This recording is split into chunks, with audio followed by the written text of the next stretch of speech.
A lot of people have been asking in the comments lately about the chicks that I brought home and got set up in the brooders about 2 months ago, and they're wanting an update on them. Well, here's the update. They're gigantic and they're ready to be harvested. That's what's going on today on Farmertylerranch.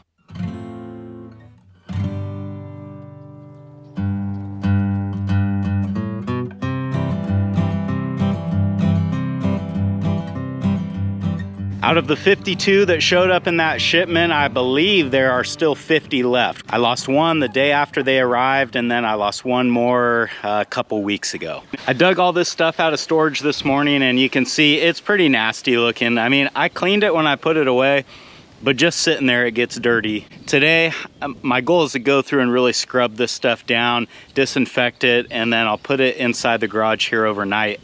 Tomorrow morning, I'll probably rinse it down one more time, spray it with disinfectant one more time before we use it, just to make sure that everything is clean. I also need to grease up the chicken plucker and make sure that it works, because I don't care who you are, but this is the most important tool for butchering chickens. If you don't have a plucker like this, I tell people all the time, don't even bother. I made my plucker, but you can buy these. I don't know how much they are now. There was a time there where they were only like $400, so they're probably maybe twice that now, who knows.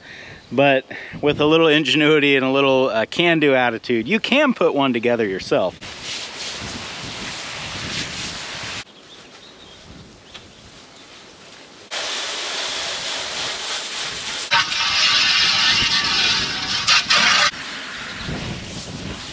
Knowing what each piece of equipment is used for might help give you some insight as to why I might clean some much more thoroughly than others. So I'll walk you through each piece of equipment in order that it's used and tell you how it's used. So the first thing that we will do is we'll put the birds in this cone. This will be, I've got a little bracket for it.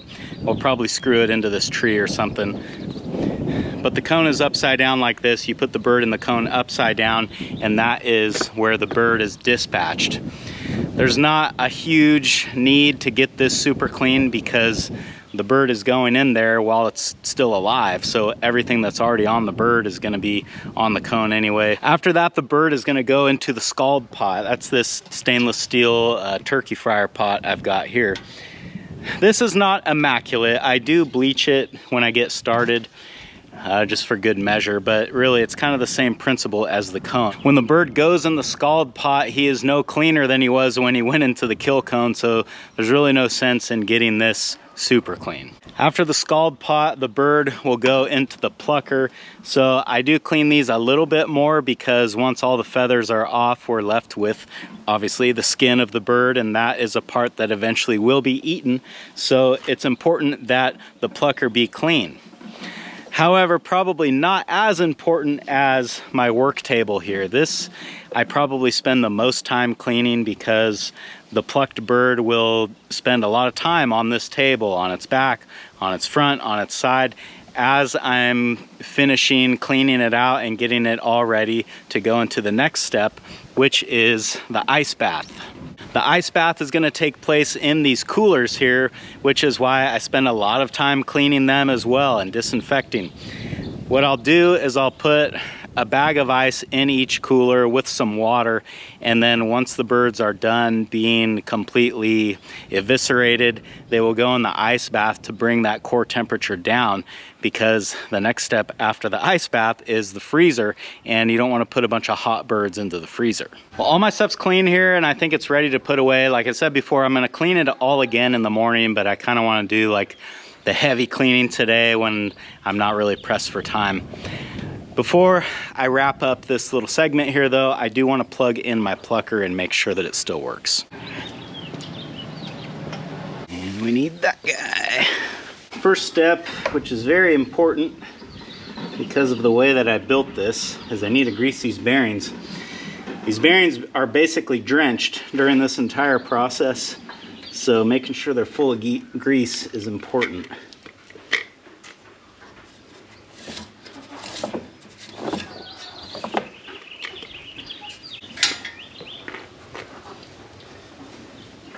This one, probably not as bad.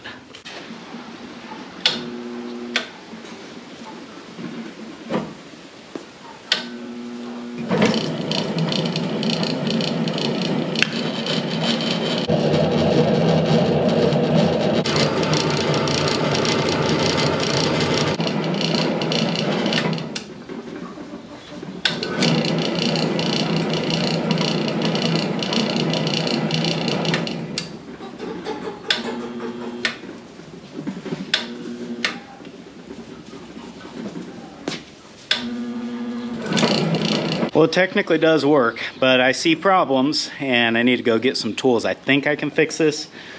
Well, a couple things actually. This bottom pulley has slid down the shaft and it's putting a lot of extra leverage on that shaft, I guess.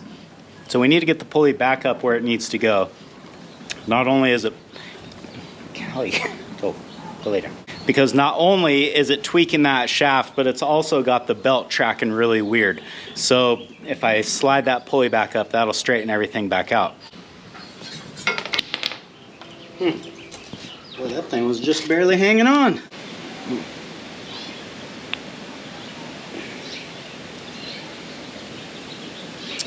All right, let's try that.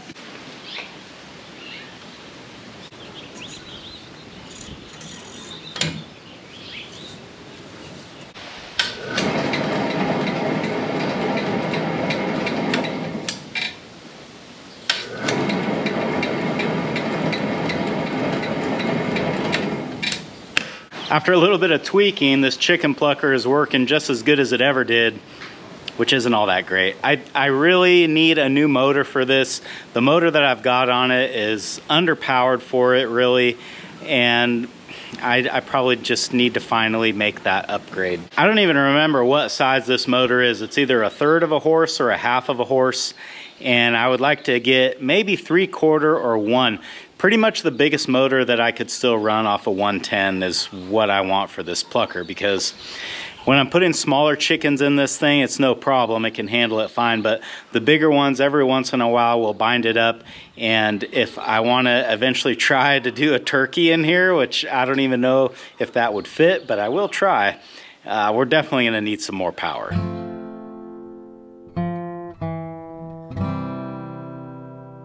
I've done how-to processing videos in the past about chickens, so this video is not necessarily going to be a how-to. I will cover a little bit of how I'm doing things, how I'm using all the different tools and all the different tools that I have, but I'm not going to be getting too in-depth on it because, for one, I've already done a video like that, and for two, almost every other homesteader on the internet has done a video like that as well, so I don't think there's really much that I can add to the body of work that's already out there.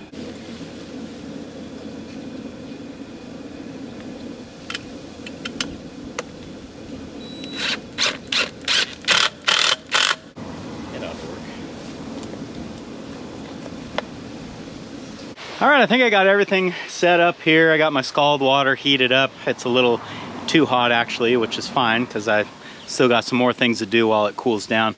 But I noticed I've got a little hole in my scald pot, just a pinhole, but it is enough that it's just constantly leaking. So I don't know, part of me thinks, this is no big deal, but if it becomes too much of an issue, I've got some copper wire that I'm gonna just try to jam in there, and hopefully that'll at least slow it down. So it is 10:15 right now, and I think I'm finally ready to dispatch the first chicken.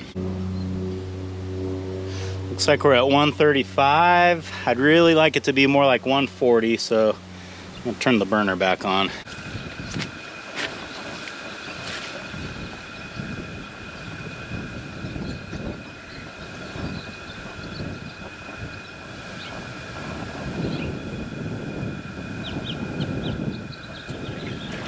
So when you scald them, you're basically looking for those feathers to pull out with very little effort.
I'm about 2 hours in now, and I think I've got 10 of them in here. It's actually really difficult to count. So I'm only doing 5 an hour. That's not gonna work. I'm gonna be out here all night. So I really need to step up my pace, but I do feel like the first hour went the slowest, and I'm getting more into a groove now, or into a rhythm. So yeah, we'll just keep after it, and I'll try to check in another hour and see where I'm at.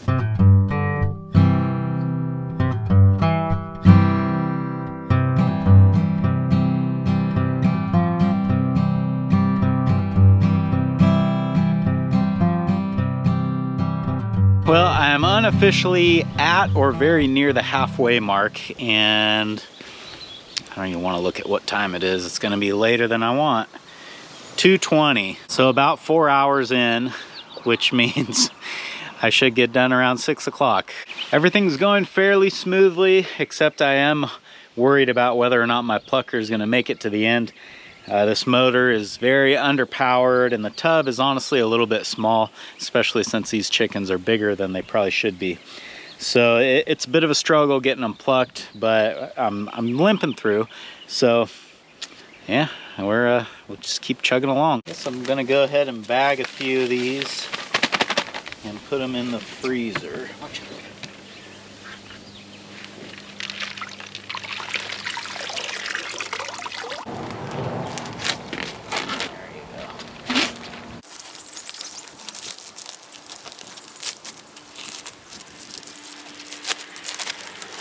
Well, the ice chests are all filled up, so I need to package what I've got here, and it's starting to become apparent that I'm not going to get all these done today. There's just, I mean, unless I want to be out here till 11 o'clock at night. So I think I'm just going to do what I can do, and then whatever's left we'll do tomorrow.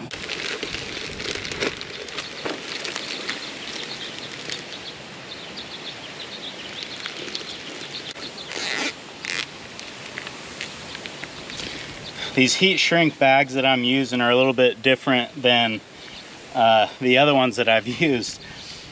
They instruct you to get the bag as tight as you can and then poke a little hole right here in the middle between the two breasts, where there's a little like cavity right there. Then when you dip the bird in the hot water, you don't need a straw to let the air escape, because it'll escape through that hole. But what I found is you need to be really careful, because when you stick the bird in the water, all that air escapes quickly and causes bubbles, and sometimes that hot water can come up and get you in your hand, and it doesn't feel too good. So if you're not wearing gloves like me, you got to be real careful and hold that bird real high on the bag. And this water needs to be anywhere from 190 to about 205. So we're just at 190. I think I can get one more out of it.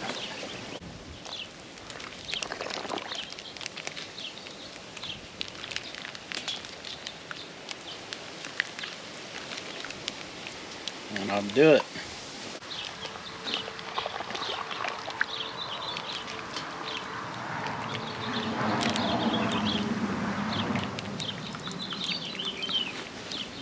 So now you're probably thinking, well, that's not too good. Now you got a hole in your packaging. Well, the answer to that is where you stick your label.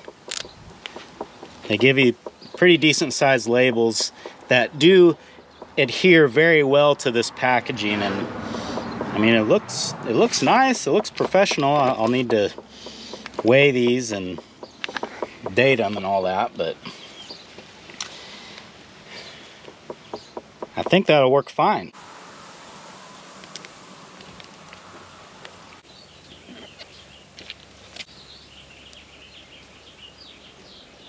Well, what can I say? Today was humbling for me. I just had it in my mind I was gonna butcher all 50 of those chickens, and I didn't even get half of them done. I swear I remember doing like 38 in a day before, and after today I just don't see how that's possible. So I suppose there's a chance that I'm remembering that wrong. It does make me think though about how I can streamline this process and make it more efficient and faster. And I think my biggest choke point is my scalding pot, because I'm constantly having to babysit it, because it's actually a turkey fryer. It's not meant for scalding chickens. But because of that fact, I have to constantly babysit it to keep it at the right temperature, because you really don't want to vary too much from 140, maybe 150 at the most.